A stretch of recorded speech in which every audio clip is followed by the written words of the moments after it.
Assalamualaikum warahmatullahi wabarakatuh. Perkenalkan, saya Amanda Nurul Asrina dari kelas 12 IPS 2 dengan nomor urut absen ketiga.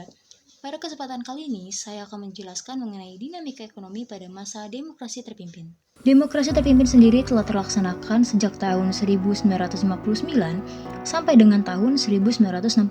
Jika pada masa demokrasi liberal, pihak pemerintah lebih terfokus kepada sektor swasta, pada demokrasi terpimpin, pihak pemerintah lebih terfokus kepada pihak non-swasta atau pihak pemerintahan itu tersendiri. Hal ini ditunjukkan berdasarkan kebijakan-kebijakan yang telah ditetapkan semasa demokrasi terpimpin ini berlangsung. Sistem ekonomi terpimpin merupakan penguasaan atau pengawasan terhadap alat-alat produksi serta distribusi yang vital bagi perekonomian Indonesia.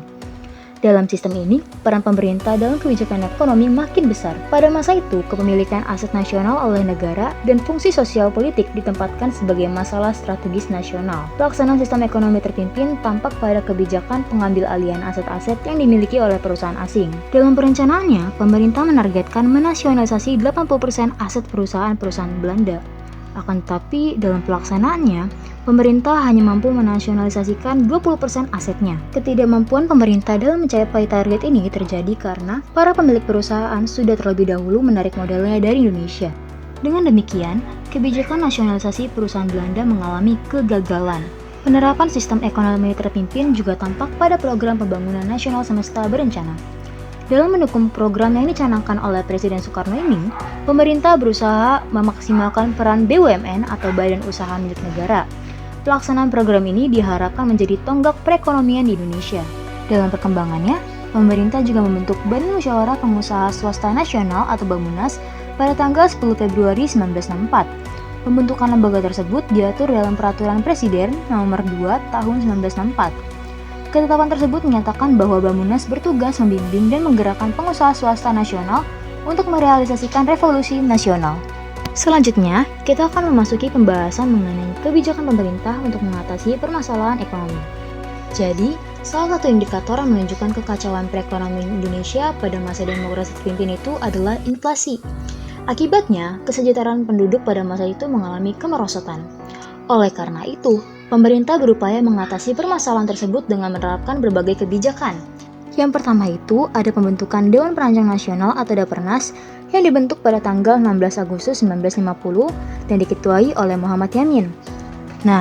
Tugas dari Dapernas ini untuk menyusun rancangan Undang-Undang Pembangunan Nasional dan mereka berhasil untuk menyusun Undang-Undang Pembangunan Nasional tahun 1961 sampai tahun 1969.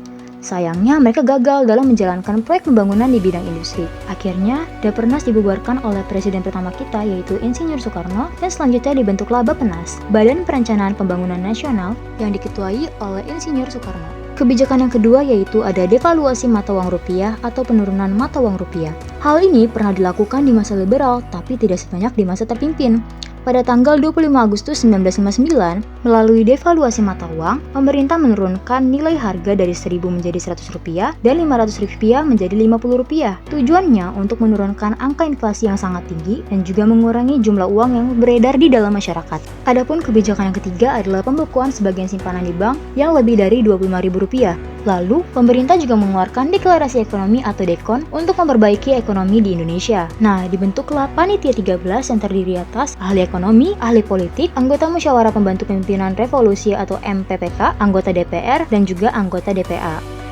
Ada juga dua tokoh terkemuka yang tergabung dalam Panitia 13, yaitu Dean Aidit dari PKI dan Ali Sastroamidjojo dari PNI. Hingga akhirnya, Panitia 13 menghasilkan konsep yang dikenal Deklarasi Ekonomi atau DEKON.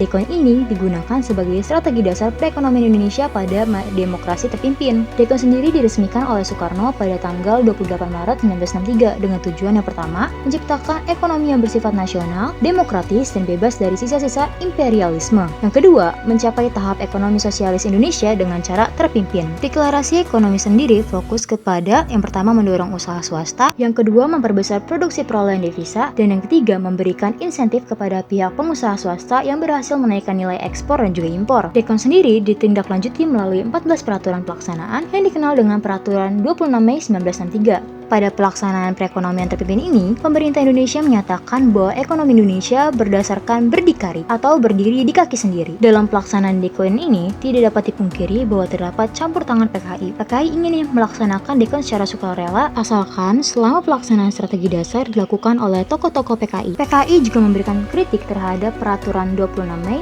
karena dianggap menguntungkan kaum imperialis. Dan juga peraturan 26 Mei ini dianggap dapat berdampak pada kenaikan tarif dasar listrik dan juga angkutan umum. Selama pelaksanaannya, Soekarno terus menunda dekon ini karena terfokus dengan konfrontasi terhadap Malaysia. Hingga akhirnya dekon ini gagal, dan Indonesia juga gagal mendapat pinjaman uang dari IMF atau International Monetary Fund yang dipengaruhi karena konfrontasi dengan Belanda dan juga Malaysia. Selanjutnya, kebijakan yang dilakukan yaitu mengelola dana revolusi. Pada 1964, Presiden Soekarno mengeluarkan Instruksi Presiden nomor 18 tahun 1964 tentang dana revolusi dan keputusan Presiden nomor 360 tahun 1964 tentang penambahan wilayah kuasa pertambangan perusahaan Negara Pertambangan Minyak Nasional atau PN Permina. Dua peraturan tersebut berisi tentang ketentuan-ketentuan mengenai perhimpunan dan juga penggunaan dana revolusi. Selanjutnya, Presiden Soekarno menunjuk Menteri Bank Sentral Yusuf Muda dalam mengelola dana revolusi. Nah, dana revolusi sendiri diperoleh dari devisa kredit jangka panjang atau deferred payment. Hingga akhirnya, Yusuf Muda melakukan pungutan terhadap perusahaan atau perseorangan yang mendapat fasilitas kredit sebesar 250 juta sampai dengan 1 miliar rupiah.